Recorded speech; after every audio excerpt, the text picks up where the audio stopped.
from last class to this class, I wanted you guys to do something. What did I want you to do? Send an instruction link to Canvas. Instruction link to Canvas, discussion on the discussion board, and get your sketchbook and get started on that. So if you haven't done that, make sure you've gotten your sketchbook and you're sketching. Make sure that you have your tutorial uploaded to Canvas. Wednesday, a week from today, I'll be checking your sketchbooks. So just keep drawing every single day. Make sure you bring it back. We are not here on Monday because of the holiday. Okay? So if you were in the last class, this might be a little bit of a review. We're going to go through the Maya interface again because some of you have not touched the Maya interface. So it's good practice to be in it. So we're just going to keep going from there.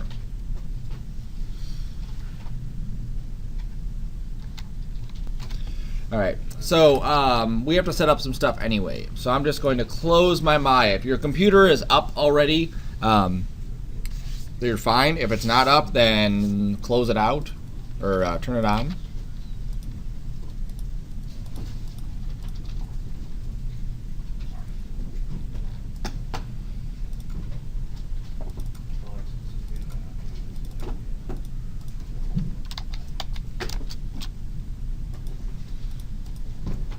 And what we want to do, all right, so we need to set up our folders that we're going to be working on. So on your computers, you have a couple drives. One of them is the C drive. The other one is the P drive. The C drive is a locked drive. If you write anything to it, when the computer reboots, it's gone. So if I were to save something to the desktop here, reboot the computer, it's gone. So you never want to actually work off of the desktop. So never, ever, ever do that.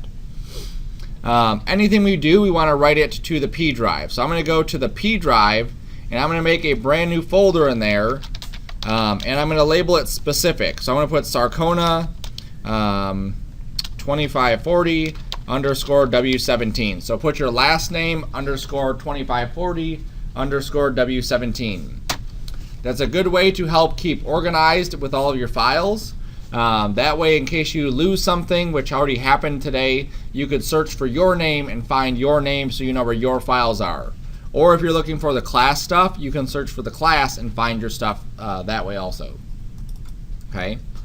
Now, a switch from Cinema, if you are a Cinema user in the past, is that Cinema, we have to create all the files and folders, or create all the folders ourselves. In Maya, it will automatically create them for us. So we don't need to do anything there. So let's go back to the P drive. And there is a Maya folder on the P drive. So whether you remember this or not, or you didn't know it in the first place, this is where Maya saves all of its preferences. So in case you ever download a script or you do something awesome inside Maya and you want to save those preferences, that Maya folder is where all that stuff gets saved. Inside the folder, there's a 2016.5. So that's the version of Maya that we're using in this class. So you can delete that 2016.5 folder. If you were in the previous class, you can just leave it because that was the same one you were using before. Okay, I'm going to relabel mine as just previous, and that way, in case I ever need to get back to those previous ones, I can just erase that. Okay. Now you can open up Maya.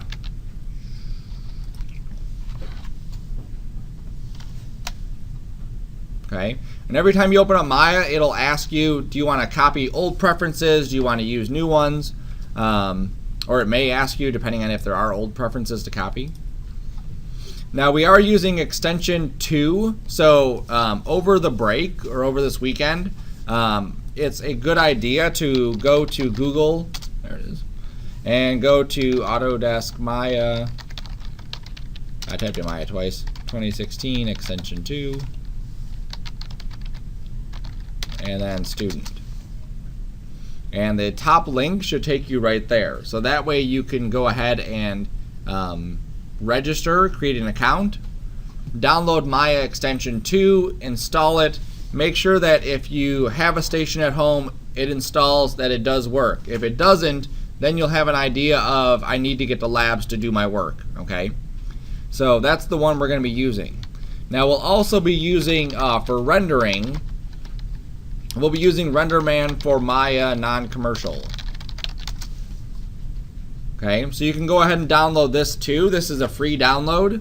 The good thing about this one is that so far they haven't discontinued it. It seems like they're going to keep using RenderMan non-commercial for free, which is really awesome.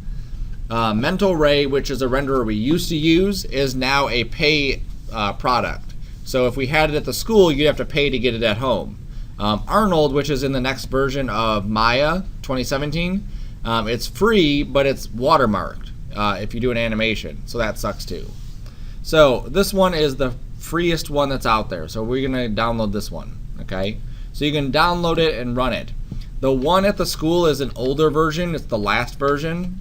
So it'll still work. We'll still be able to do some stuff, but I just want you to be aware of that. All right, so into Maya. The first menu that pops up is this one. You can highlight stuff that's brand new. This is a really awesome thing because that way you can see exactly what's new inside the software. I'm going to say show this at startup is off and hit OK. So so we have our basic interface up here. We have all of our menus. We have our menu changer button here. We have our controls there. Use the hotkey sheet. That's going to be my best advice. The hotkey sheets are there for a reason. Anytime I get a new piece of software, I want to know all the hotkeys because I know that's the best way to get to all my tools. We even have these things up here. So there's like a Cinema hotkey sheet, and there's a Maya hotkey cube, and there's a 3ds Max hotkey cube, which are nice for the desk. So use those things. Use your hotkeys. So we're going to start working on a project. Now I've already started a project for our first assignment. Okay, I've already built the scene. It's just a matter of you going through and animating that scene. So I'm going to switch over to the, I'm going to hit Window E. If you hit Window E, that's an awesome hotkey. It brings up the Explorer. That way you don't have to hit the Windows key or click down here and then go up there. Just hit Window E. And then if you go to the Y drive, there it is, and you go to 2540, there's a folder in here that says your name underscore mechanim. Okay, so I want you to right click on your name underscore mechanim, and I want you to copy that folder. And then I want you to go to your folder on the P drive, and I want you to paste that into your folder on the P drive.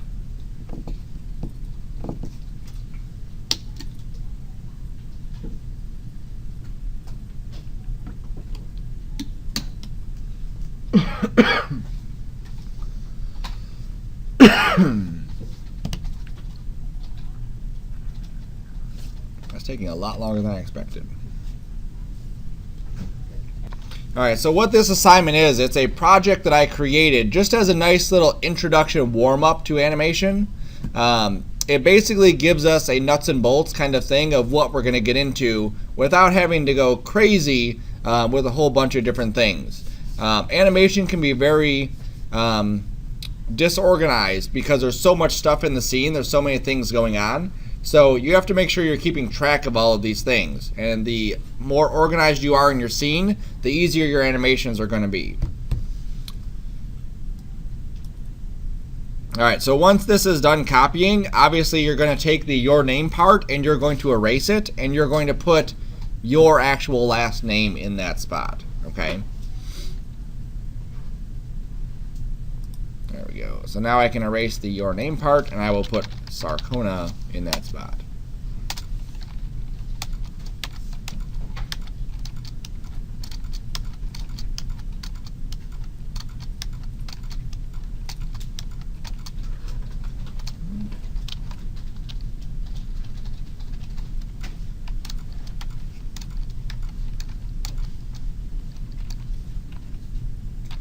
Yeah, that's what's doing it, is that guy right there.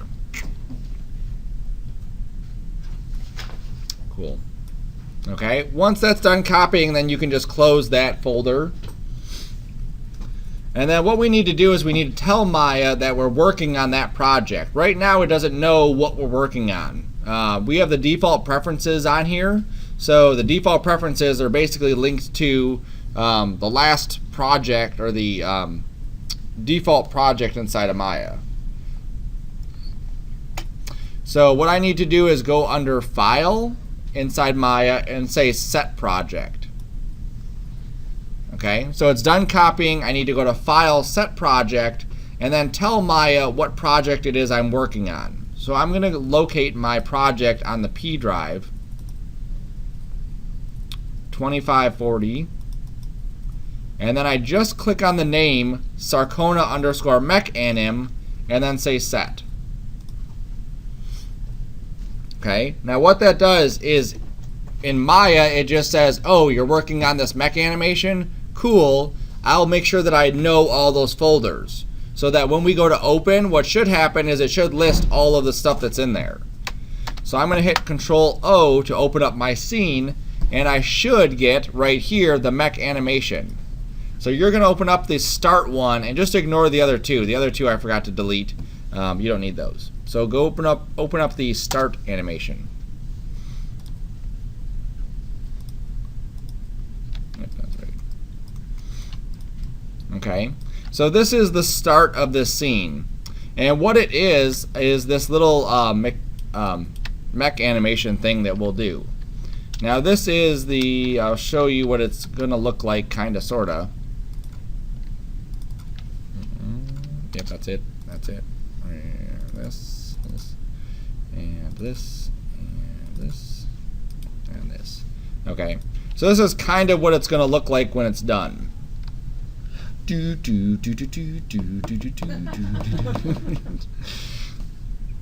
we go.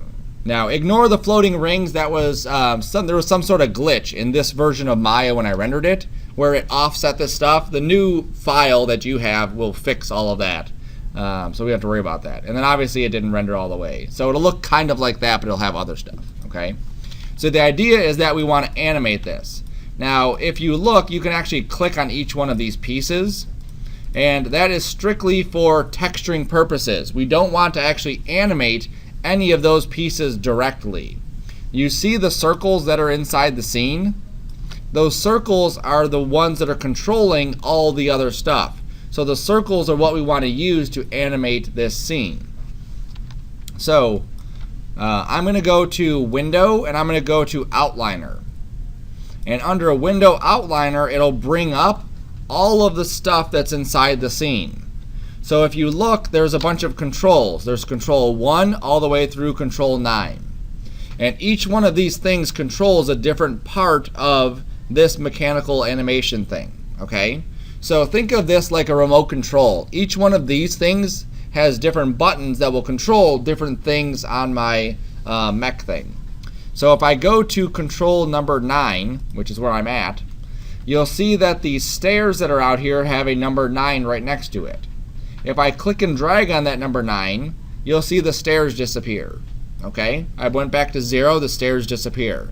If I go to 8, I look at the bottom, and I click and drag that, and the walls go away. I go to number 7, click and drag this, that goes away. Number 6, that goes away. Number 5, that goes away. 4, that goes away.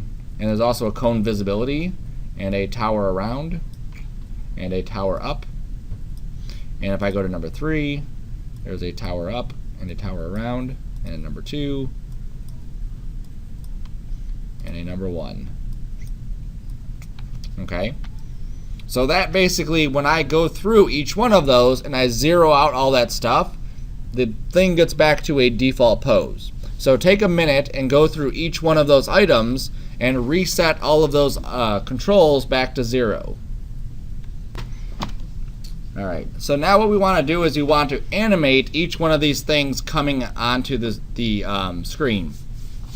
So down here is our timeline. So what we're going to do is we're going to rewind this to the beginning. Okay, so I'm going to click on the little double arrow with the line here, and that will jump me back to the beginning at frame 1. Now, in a ideal world, what will happen is you would animate these things as you see fit, right? So you would go and I want this to happen, then I want this to happen, then I want that to happen. But for this first lesson, I want to show you some stuff. So we're going to animate basically everything on at once, and then we're going to move stuff around to fit how we want it to look, okay? So we're going to start at number 1, and we're going to animate the tower up and the tower around. So to set keyframes on this, we click and drag on the 2 items. Okay, so you see how I clicked on Control 1, I click and drag on tower up and tower around, and then I right click and say key selected. Okay, so that sets a keyframe for those 2 items. If you look at the channel box, you'll see that there's 2 red little dashes right there, red colors. That means that there's keyframes actually on that frame. If I go off that frame, right now I'm on frame 1, if I go off of it, you'll see they turn to like a pinkish color. That means you've keyframed that item, but you're not on the keyframes, okay? So I'm going to go to, let's say, frame maybe 50, okay? So I'm going to click around 50. It doesn't have to be perfect, just somewhere around 50. And then I'm just going to animate both of these. So I'm just going to click and drag them all the way up to the top. And then again, highlight them, and then again, right click, and then again, key selected.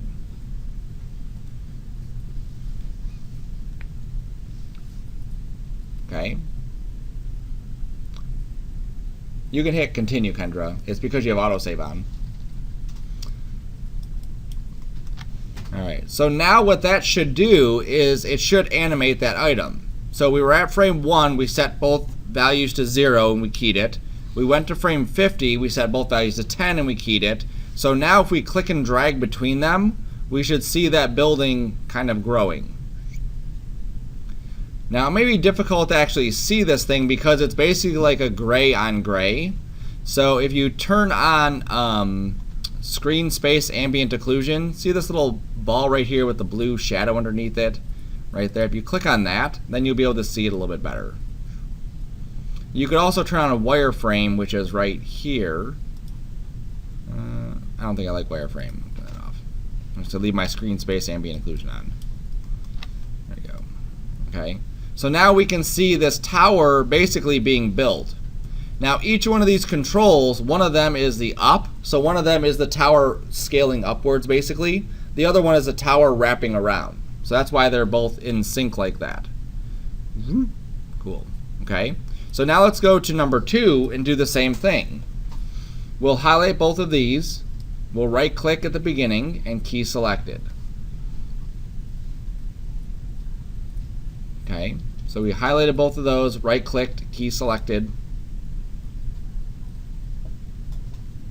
Then we go up to frame 50, we crank them both up, and key select those.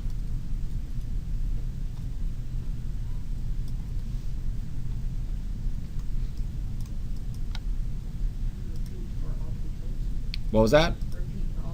Yes. So you're going to repeat for all controls, not everything, just the ones that are underneath visibility, right? So some of them have 4, some of them have 2. So just keep doing that for every single one of those. Make sure you're at frame 1 when you set your first key. Make sure you're at frame 50 or wherever you were at before for the other ones.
Alright, so we have all of our stuff keyframed and it looks like a horrible mess.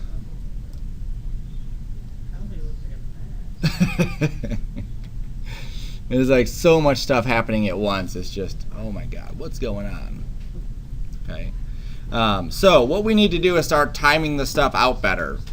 So if we look at all the stuff that's happening inside the scene, there should be some sort of a sequence or order that things happen, right? So the tower obviously should be the first thing that gets built, and then the rails come up, the stairs come up, obviously the cone.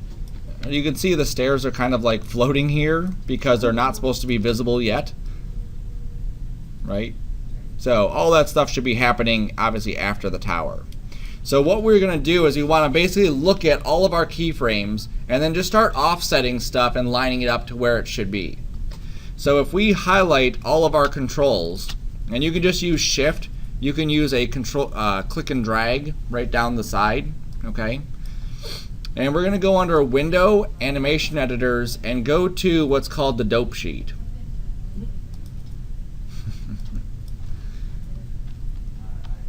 Okay.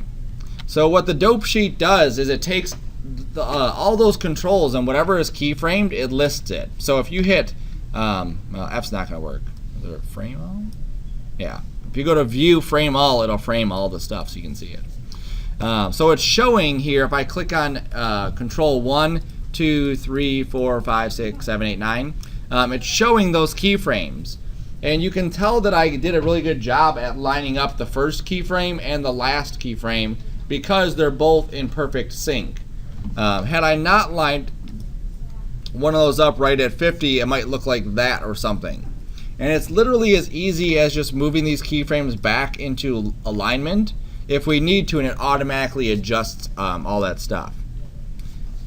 Okay, so we're in the Dopesheet, Window, Animation Editors, and then Dopesheet to get to that.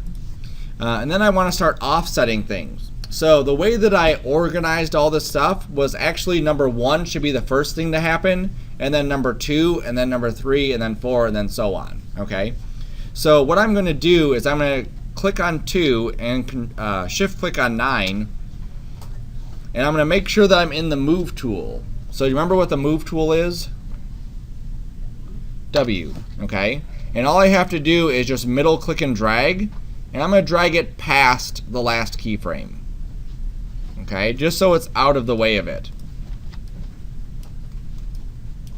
Okay, and zooming works the same as inside of Maya, where you can just Alt, middle mouse button, click and drag, and it allows you to spin around.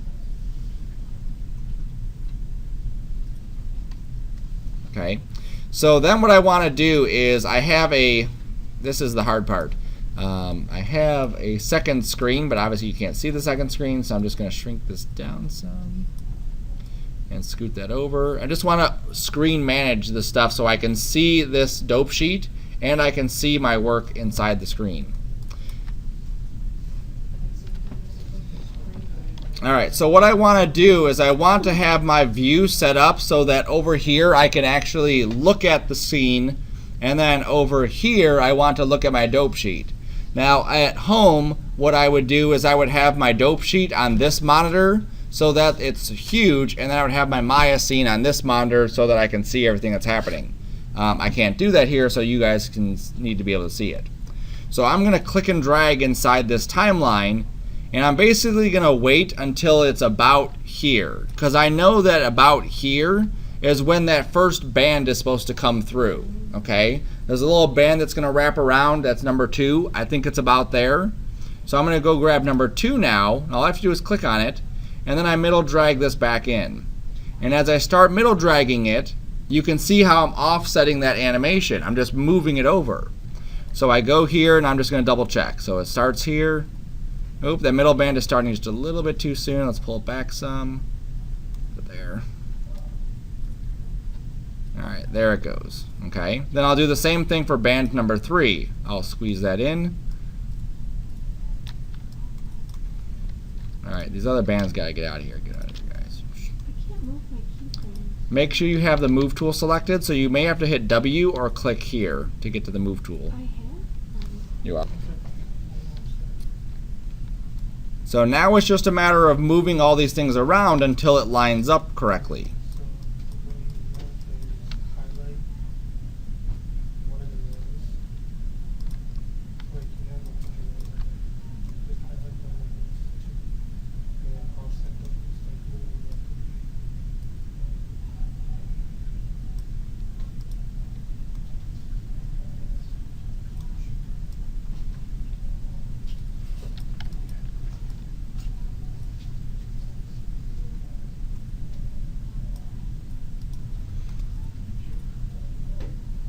So all I'm doing is just kind of moving my timeline and then trying to line up that next animation. Whatever it is that comes out has to be lined up correctly. So I can't do this one, for example, these little gear or little steps until these little pegs are out. So I gotta wait for all these pegs to be out and then they can come in and, oh, it's actually in the right spot already. That's nice. And then even the stairs, they work exactly where they're at anyway.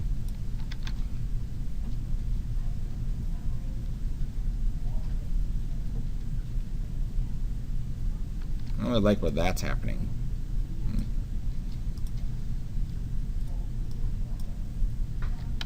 Now the other thing you can do is right now anytime we click on a controller, it's grabbing the whole controller's keyframes.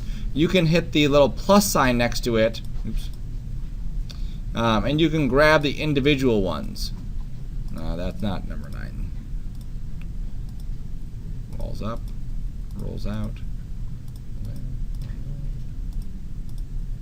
There it is. So cone visible and cone out, I'm just going to scoot those back a bit.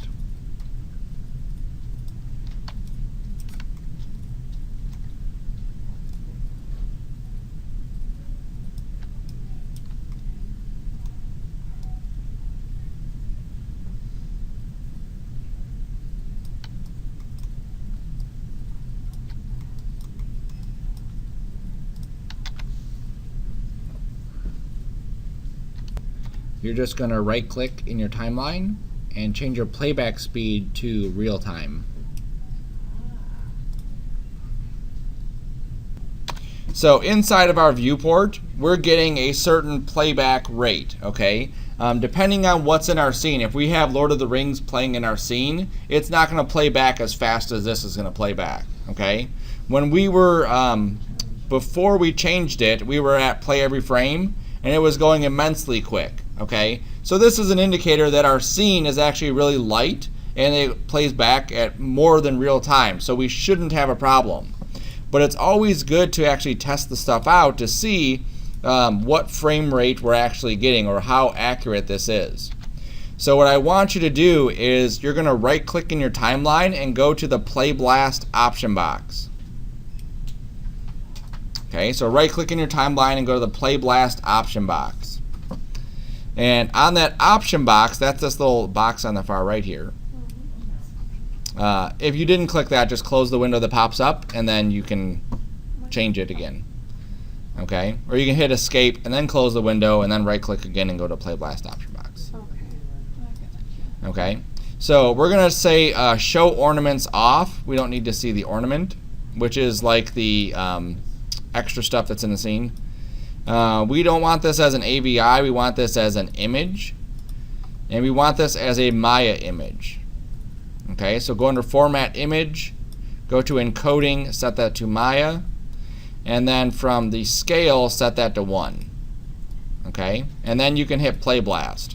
And what this is going to do is it's going to write out all of your frames to an image stack and then play it back. And then what we can do is we can actually see how realistic this is looking, okay? So if we look at the top here, this is playing back at 24 frames a second. If you look at the red writing right there, it's also about 24 frames per second. So we know that we're in the general ballpark of it's playing back at a pretty realistic frame rate. But this gives us the ability to also look at other frame rates too, which is nice. We could say, what would this look like at double speed, 48? And it'll play it back at 48 frames a second. So then you can kind of quickly see, am I going too fast? Am I going too slow? Sometimes it helps to kind of like overkill it, to do like more than you should, and then start dialing it back. So 48 for something like this is probably a bit quick. Maybe like 30 is actually a better number, and that's what our animation settings are defaulted to, is 30 frames a second, or what they should be defaulted to. Okay, now I can look at mine and say, you know what, there are some parts that go a little bit too fast maybe, and some parts that go a little bit too slow. Every piece was animated from 0 to 50, but realistically they could have been animated individually, right? Like the stairs, maybe they come out a little bit quicker than the things that happen here. Like these things should happen a bit quicker than they do. Those are pretty slow. Let's see what else. Like that initial peak is pretty slow. Those at the end actually have a nice feel to it, where they actually come out at a really nice speed. So we can go through and tweak even further more of our stuff. I can close that. So let's say that I liked everything the way it was, but I just wanted to, I liked the end one, which was the little bars or steps that come out, but I don't like the rest of it. I think the rest is maybe too slow. So inside my dope sheet, I can grab all of them. So if I click on the dope sheet summary at the top, that automatically highlights all the stuff that's inside there. Then what I can do is, if I wanted to move something, what tool do I go into? Move tool, right? So if I want to scale something, I can do the exact same thing. If I go to the scale tool, it'll pop open the scale ability. So I can actually take those keyframes and squeeze them together, making them go a bit quicker. So if I hit R for scale, and then I grab this side with the left mouse, I can squeeze these keyframes closer together. Okay, that way it'll actually happen a bit quicker. So this is at like 120-ish is how fast that's going to go. Now the other thing we have to keep in mind is that as we start doing this kind of animation, the longer our animation is, the more frames we have to render out. So we really don't want to waste time, basically. We don't want to render out 200 extra frames and then realize that we have to speed it up inside of After Effects. Okay? So you can see this little bit of stretching that I did, or squishing that I did to this, actually gives it a bit of a better feel. The only thing that maybe is coming out a bit too fast now, or maybe the bars might be coming out a little bit too fast. But that's no big deal, because I did the scaling on the entire thing. I can grab just the bars and then stretch them out, or just move the keyframes. So I can close that. I can figure out which one of these is the bars if I just click on this here. Well, the bars is like the last thing, I think, right? Or the stairs are the last thing. Yep, and then the bars are number 8. So if I go to my bars that are right there, I click on this. There we go. Just making sure it's the bars. I can just stretch out the bar stuff.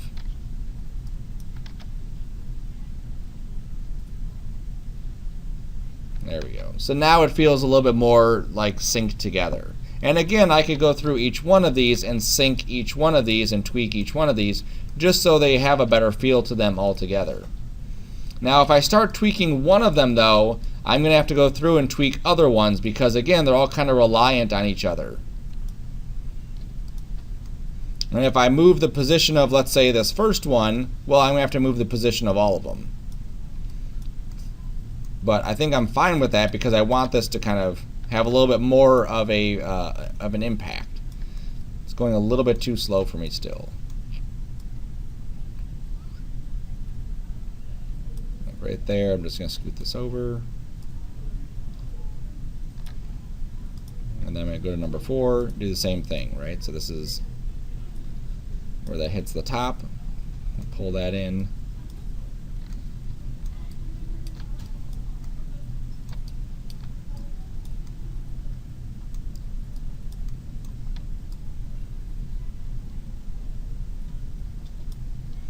And then there's number 5.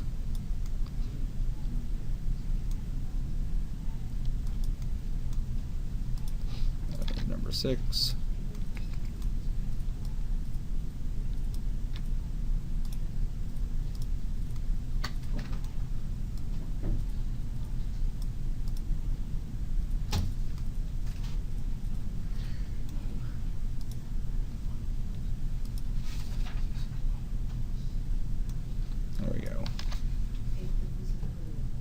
All right, I think that cone popping is the only thing that's going to bother me now, so I just need to go over to the cone pops up. And I did this one separate, so I just need to stretch that out a bit more.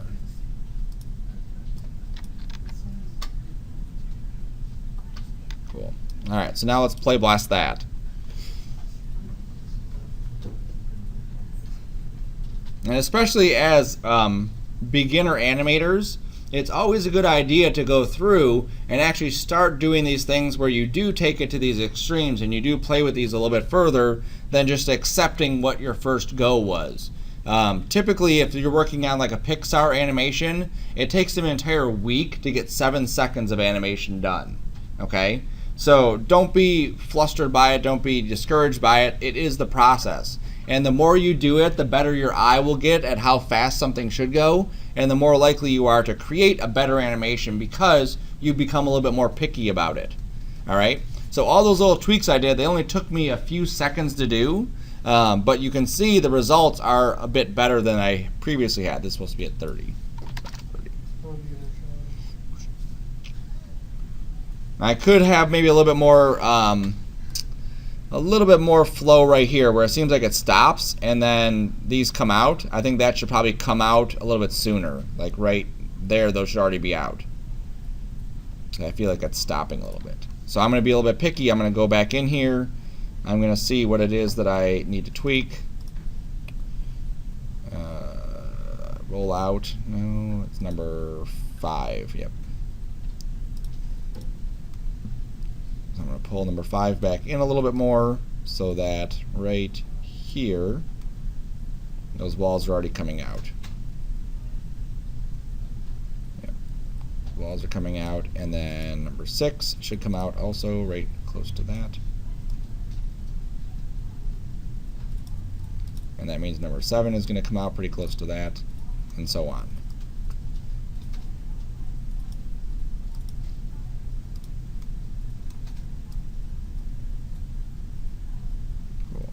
And so now I've really eliminated, if you look at my keyframes, we were at what, 224 was our biggest keyframe count. My keyframes now are under 100. So my animation is now about 3 seconds long, right? About 3 seconds.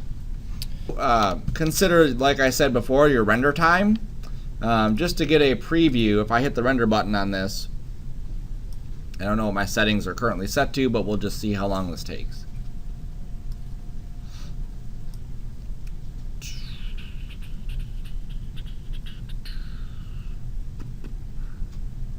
It's still going.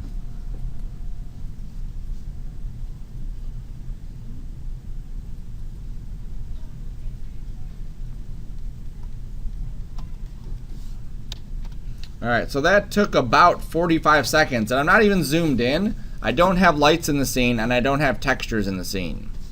So if this takes about 45 seconds for one frame, and then I multiply that times 224 frames, that's that many seconds. And then I just divide that by 60, and we're looking at 168 minutes. Okay? We're looking at 3 hours to render that out.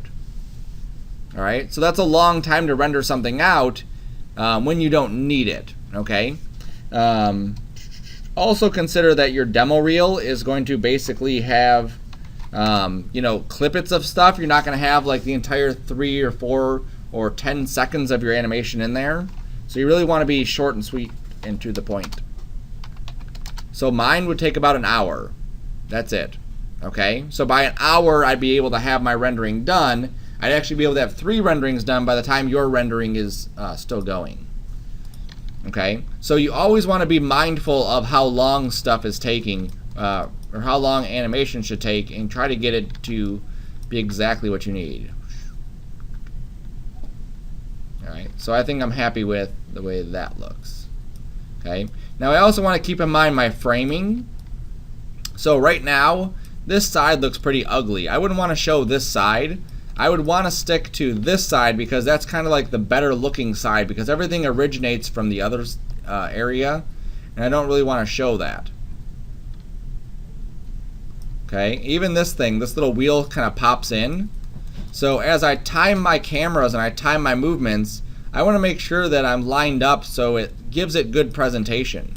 That's why on my other one I got kind of like this view and just kind of like flew into the shot, as opposed to trying to do something where I would show off, you know, these, not that this is a mistake, but it's just like a giveaway of how this is done.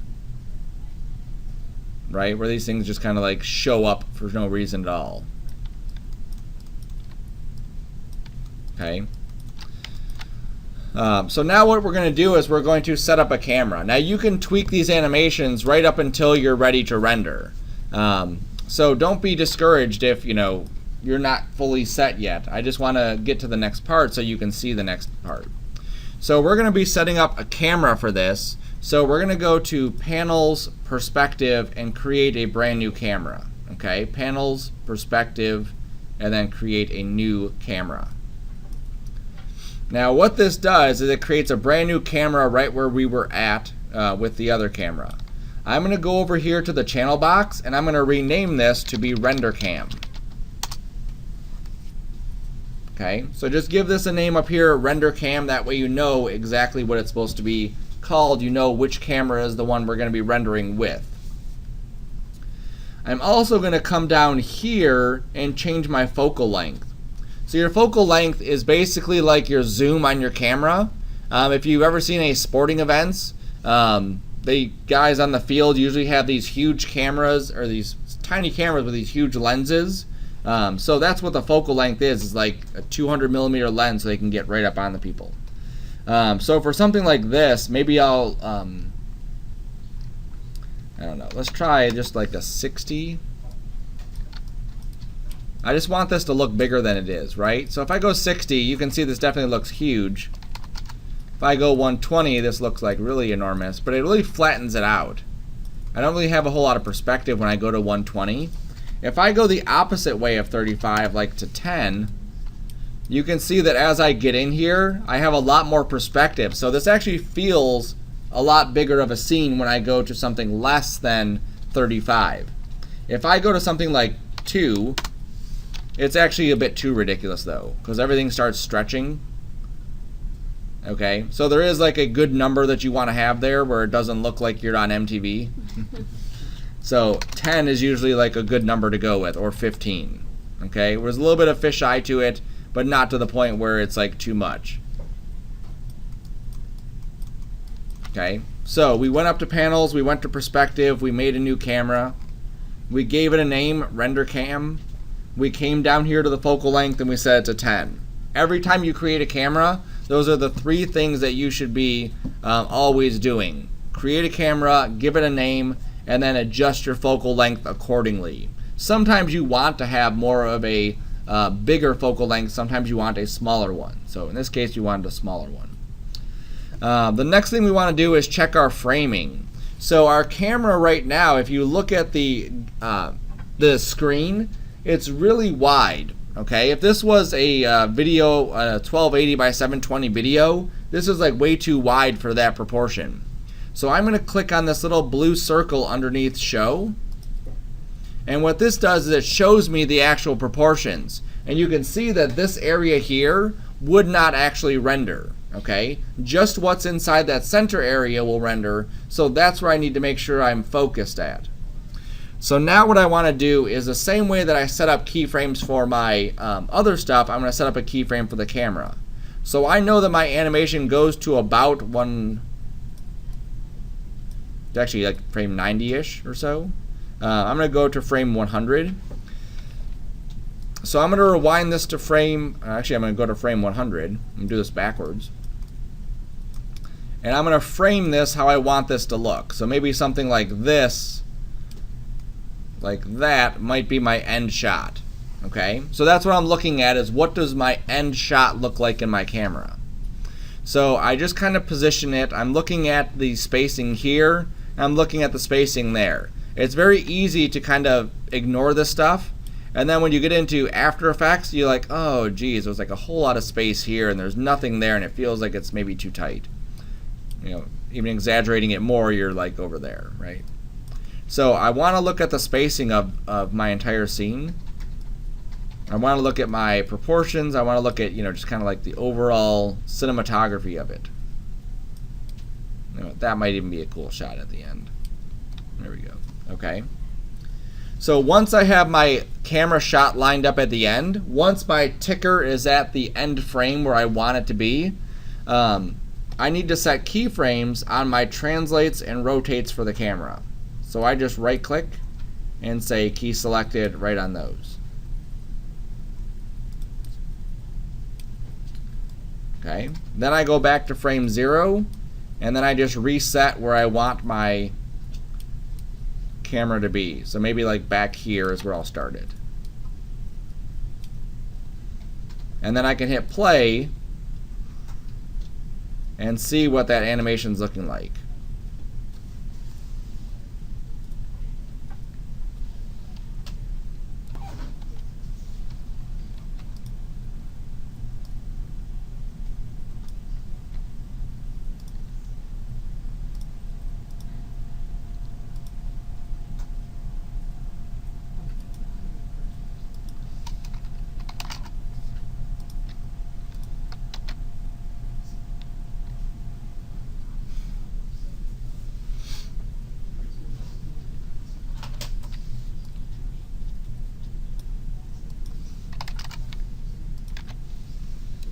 Alright, so what I did real quick is I just made a little turntable camera animation.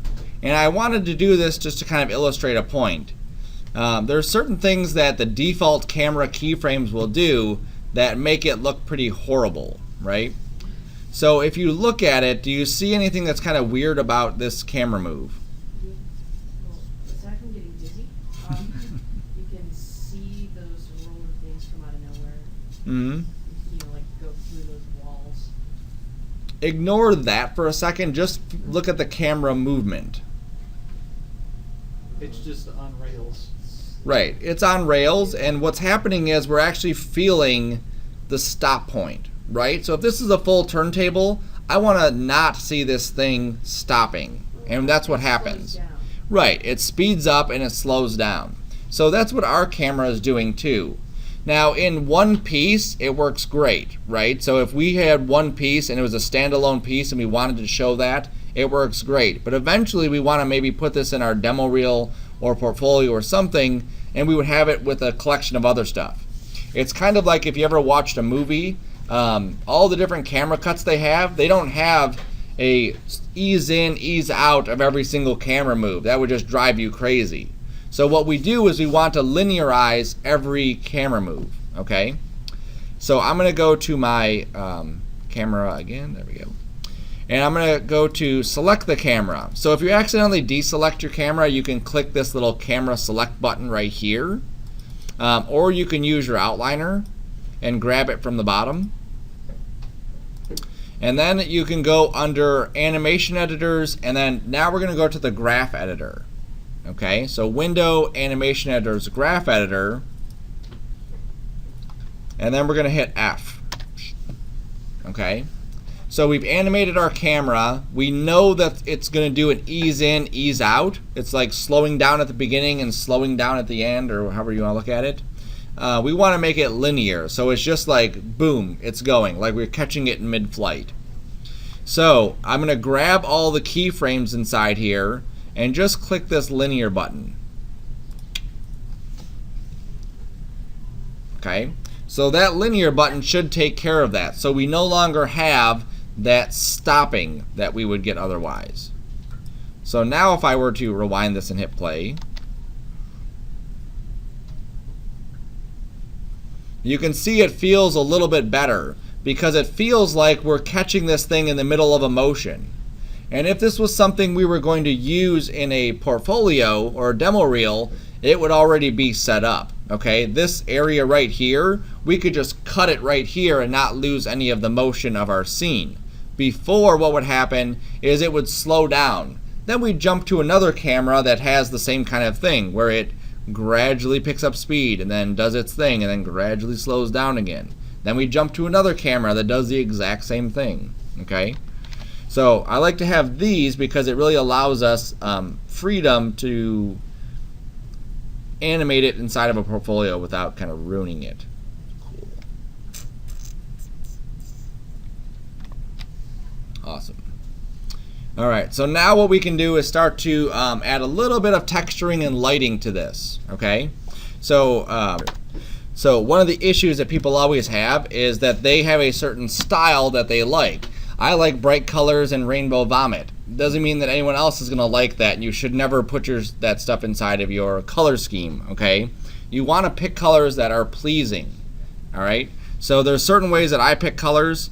There's certain ways that other people pick colors. There's ways that you can, I don't know why I typed in solid.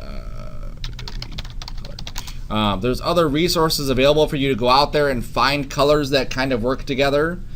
This is Adobe Color. You can definitely pick colors from here, but just because they're here doesn't mean they're good colors. I would never render something like that super bright red next to that pink. I can't find a use for that.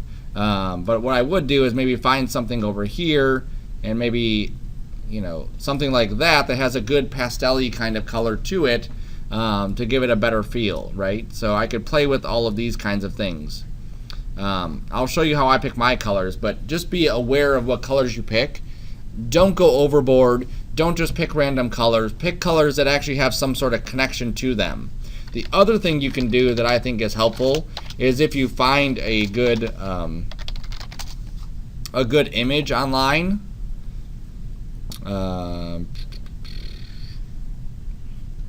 Something like that's cool, right? So you find a good image online that already has some pleasing colors in there. You can bring that into Photoshop and sample those colors and use those colors as the colors you want for your image.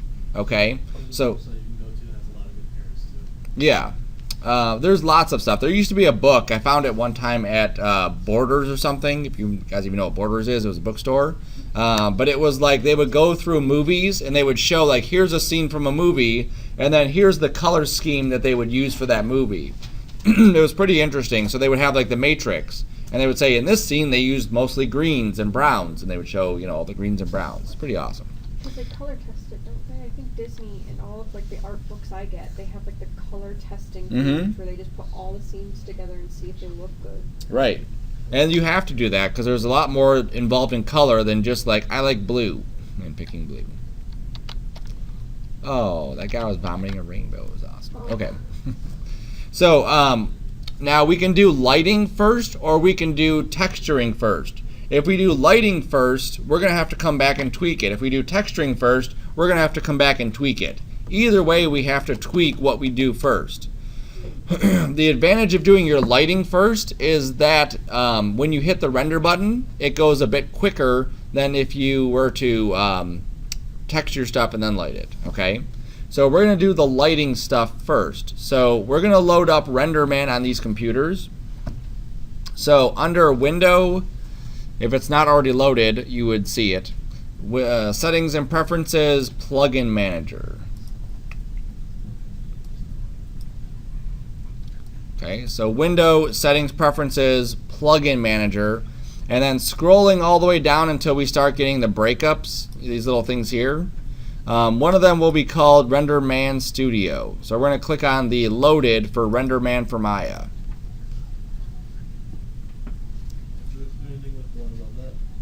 No, we don't turn that one on. Now, if you downloaded 21, 20 and 21 are a bit different. We're hoping to get 21 in the lab like next week or the week after, hopefully.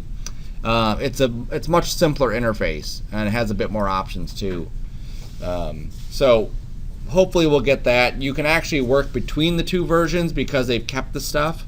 You just can't go from stuff from 21 and drop it into 20. That's the only thing you can't do. So now we should have this new menu at the top called RenderMan.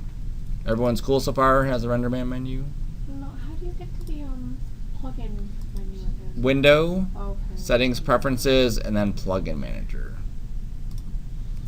And then you'll go nearest to the bottom to the RenderMan Studio one, and then load the RenderMan for Maya. You could also click Auto Load, and what that means is that next time when you reboot, it'll automatically load for you.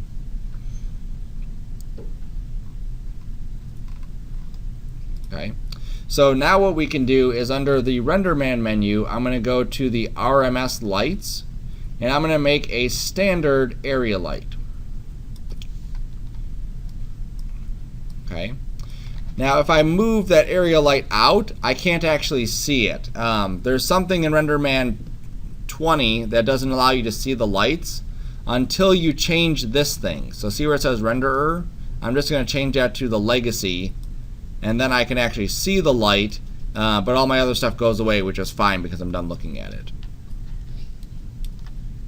So I'm just going to kind of move this light, and when I look at my lighting setup, I want to do it again just kind of like the stuff that we were talking about, with some sense. I'm not just going to throw a light in my scene and just hope for the best. Under the renderer here, and then legacy default. And a lot of the stuff is, as you get more into these softwares and you become a little bit more advanced in getting these different tools, you'll find that there's little things that you have to worry about each one. I can also hit Control D and duplicate my light to the other side, so now I have 2 lights. Because I'm not doing a 360 like wraparound, I only really need 2, maybe 3 lights in my scene. Maybe 3 lights in my scene.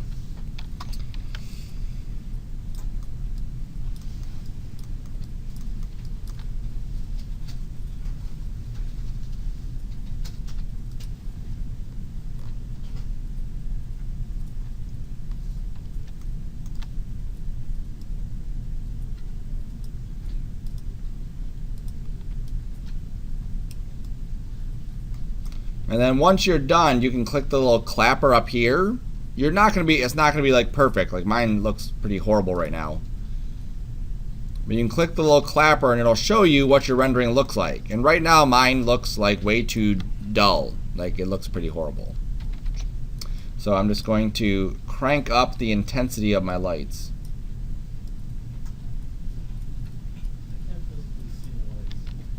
Hey Sean, so that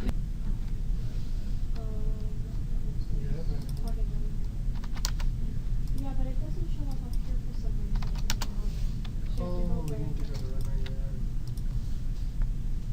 reason. Adjust the exposure and the size. I'm also going to give them maybe a little bit of color temperature, just to quickly show what that is. Kelvin. You probably have seen this if you ever bought any lights for your house. They have different light temperatures for the day. So a 6500, which I think is that default, yep, 6500. It's a light color around here, so it's a little bit of a blue. If I were to change my light color to something like a 2000, I would get something in the yellowish orangish. Now the idea with these is that they're emulating real world light sources. So 10,000 is a blue sky, and then 1900 is a candle.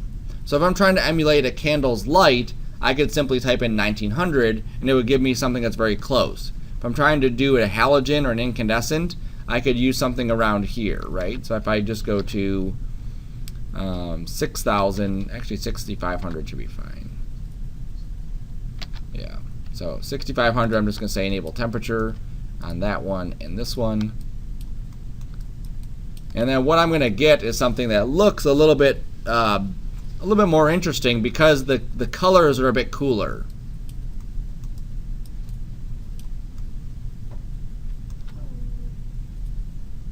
Okay. How do you know when it's done? How do you know it's done? It stops doing that. Keep on doing that. You said you can cycle that as many times as you want. In the render settings here, I just hit escape. Wait, batteries are. Go to File, Save Scene. Just scoot this out of the way. And then just give it a name inside here with your name, obviously, so that in case you need to find it, you can. So I'll call mine Sarcona _ Mechimation _ 001. You may also want to scale up your ground plane. Like my ground plane is a bit small. I don't like to see these corners. So I'm just going to like make this huge so I don't see it. Sorry, huge, so I don't see it. The correct pronunciation of that word. So 500 each direction, that should be good.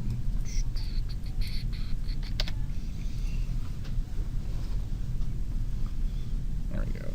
So now if you look, we have a dark area in the corners because I made that ground plane so big that you can't actually see the edges of it. So it just feels like we're a little bit more centered in where we're at.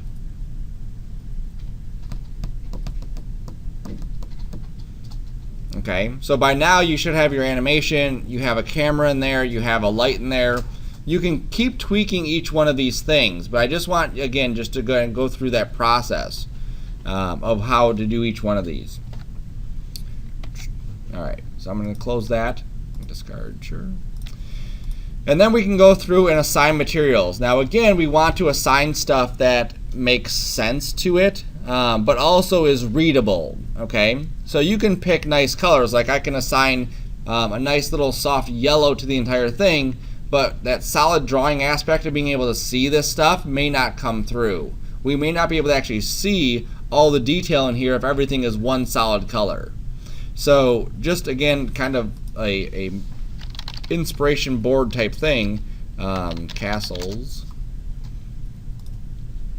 You can look up images of castles and just see like what colors they are. I'm not looking for texture in this case. I'm simply looking at colors. So in this case, the ground is green. That's kind of neat how they have that.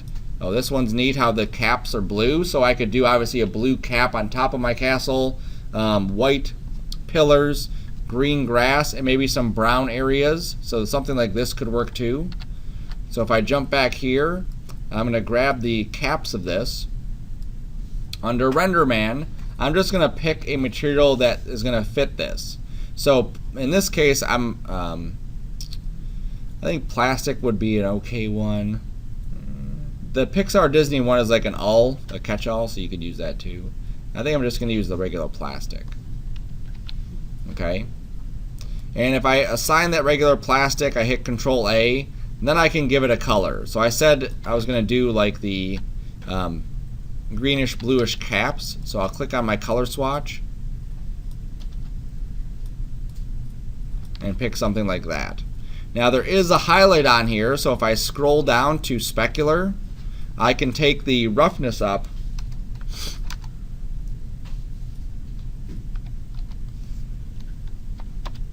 If I take that roughness up to like 0.8, it'll really soften that specular. So we still get a little glint on it, but we're not going to be like overpowered by this sharp highlight, which would look really odd. Okay, then I can click on, let's say, this building and these bands.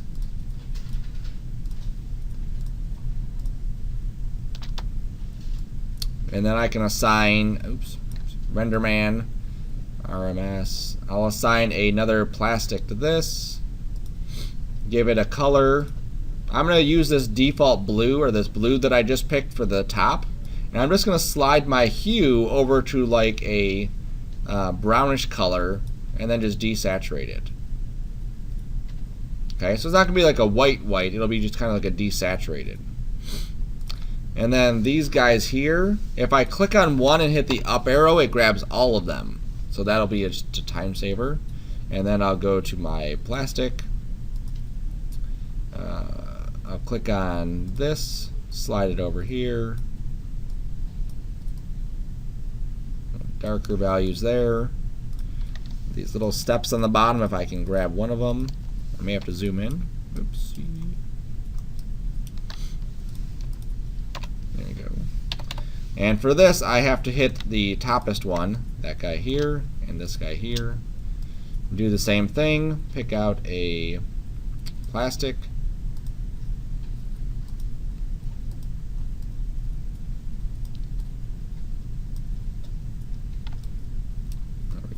And I think the stairs are the last thing that I have to do on this. Okay, so I click on one, hit the up arrow.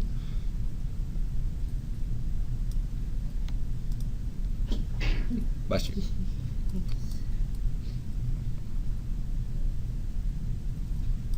There we go. Okay, and then obviously my grass also. My grass, I think I'm just going to do a diffuse and just do a front color of green.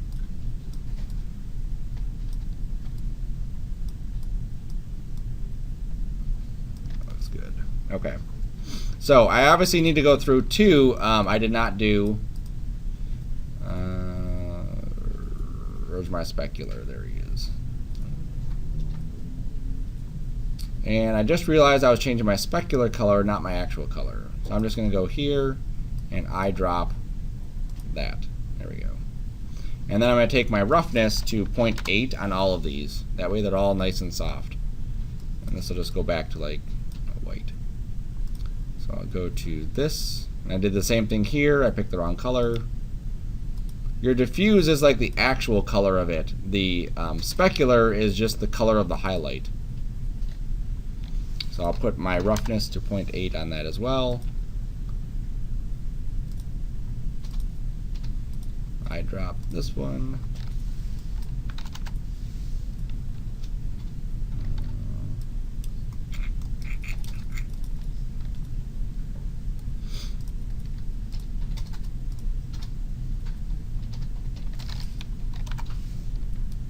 Alright, so now let's just see what that looks like.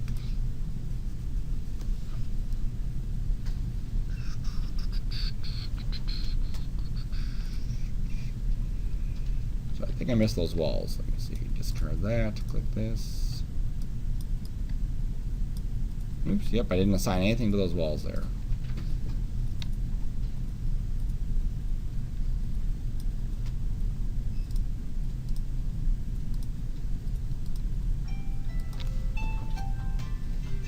That was me.